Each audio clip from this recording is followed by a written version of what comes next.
Presented by Marken P. Cusi. Dictionary tells what words mean. Each word with its definition is called a dictionary entry. A thesaurus is a book or program that lists synonyms and antonyms of words. A work that contains information on all branches knowledge or treats comprehensively a particular branch of knowledge, usually in articles arranged alphabetically, often by subject.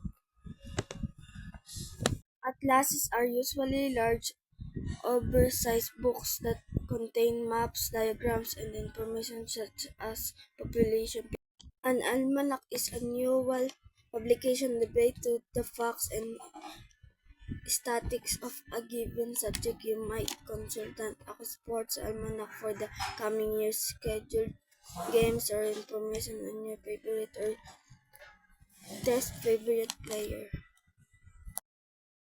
A periodical is news information advertising one issue every day, week, month, year.